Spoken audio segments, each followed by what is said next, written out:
Making semiconductors in the United States costs too much to ever pay off. That has been the accepted wisdom in this industry for years, and it may finally be breaking down.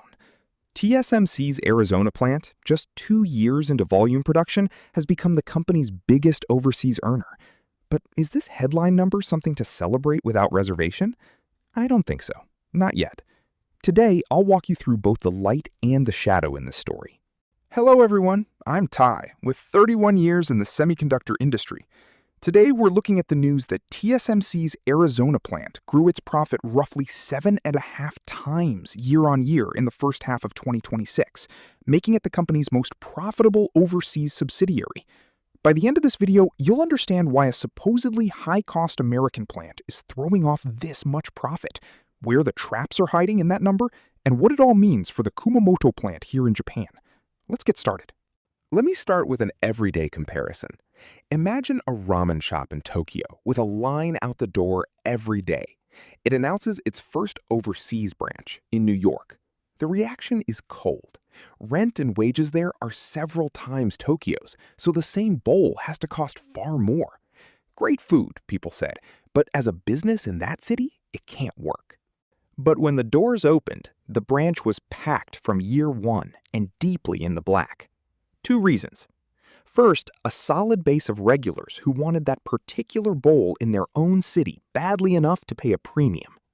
Second, thanks to them, every seat was full from opening day, so the kitchen never sat idle.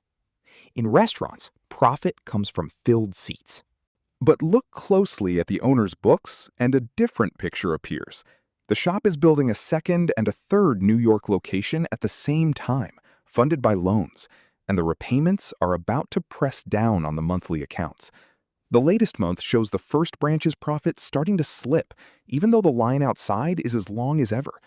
The cause was the new locations. So the real question isn't whether the first branch made money. It's whether the whole New York business stays profitable once the loan payments are counted. Calling the expansion a triumph based on one line outside one shop is premature. That's the simplified version. In reality, we're talking about factory investment in the tens of trillions of yen. Now, let's look at the facts. The subject here is TSMC's U.S. subsidiary, TSMC Arizona. Its profit for the first half of 2026 came to 36.066 billion new Taiwan dollars, up 662.8% year-on-year, roughly 7.5 times. In yen terms, think roughly 170 billion yen of profit in 6 months. A plant everyone insisted couldn't pay its way in America has just posted numbers on that scale. Let's put that in context. TSMC's 4 main overseas manufacturing subsidiaries earned a combined 58.529 billion new Taiwan dollars in the first half, and Arizona alone accounted for more than 60%. TSMC Nanjing in China, until now the leading overseas earner, brought in 14.978 billion. Arizona has left it far behind to become TSMC's single most profitable overseas manufacturing site. Behind this is the ramp of Arizona's first fab.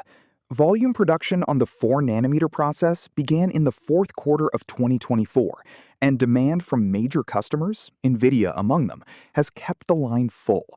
That's exactly the loyal regulars and the full house from opening day in our story. Booming AI demand running a brand new plant flat out. But the shadow is already showing up in the numbers. TSMC Arizona's profit in the second quarter of 2026 was 17.259 billion new Taiwan dollars, down 8.2% from the previous quarter. The line is still out the door, but profit has begun to slip, just like in our story. The reporting points to rising depreciation from later fab construction and equipment spending as a drag on margins from here. Here's how I read it. First, why such a spectacular 7.5 times? A semiconductor fab is a mountain of fixed cost, so profit and loss are decided almost entirely by utilization. Normally, a new fab spends its early period in the red because it can't fill capacity. Arizona had orders overflowing from AI demand the moment it started up. That unusual environment is what lifted profits so sharply. There's a pricing side, too. American-made chips are believed to carry higher prices than Taiwan-made ones, and customers buy anyway. As insurance against geopolitical risk, being made inside the United States has itself become worth paying for. Those are the regulars who want that bowl locally, even at a premium. It's a rare situation where high costs can be passed into price. Passing Nanjing also matters a great deal, I think. Until now, TSMC's leading overseas profit center was its China site.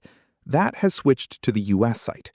China is seen as constrained going forward by export controls, while in America, the number of fabs is only going to grow.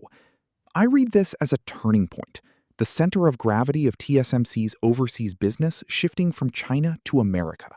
On the other hand, that 8.2% decline shouldn't be waved away. I see it as the opening of a depreciation wave.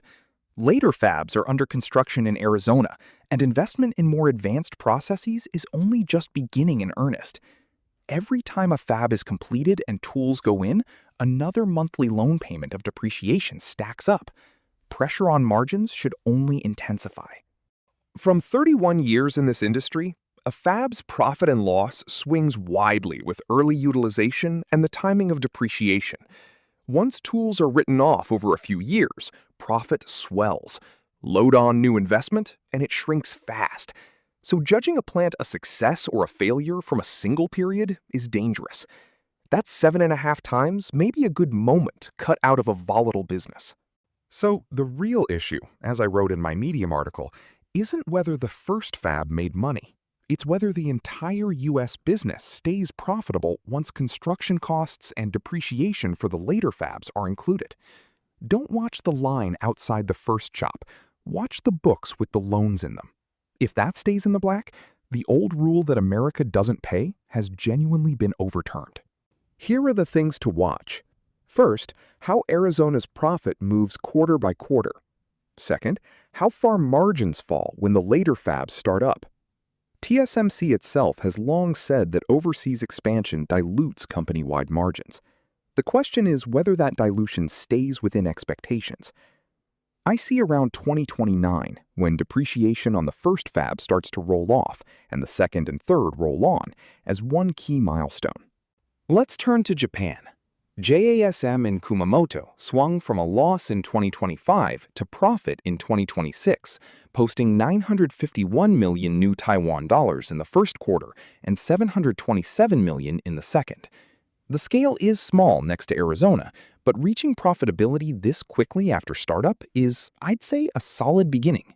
And the same structure is waiting for Kumamoto. As the second fab goes up, its construction cost and depreciation will land on the books.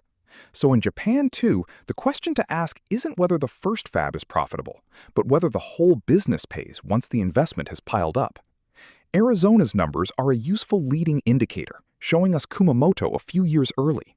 To sum up, TSMC Arizona's first half profit reached 36 billion new Taiwan dollars, about 7.5 times a year earlier, passing Nanjing to become the biggest overseas earner. Behind it, I believe, are full utilization from day one thanks to AI demand, and a price premium for Made in America. But the second quarter was down 8.2%, and the depreciation wave is only starting. What to watch isn't one fab's profit, but the whole US business. That's all for today. I'll keep bringing you semiconductor news and analysis, so if you found this useful, please like, subscribe, and I'll see you in the next video. This has been Tai on Semiconductor News Decoded.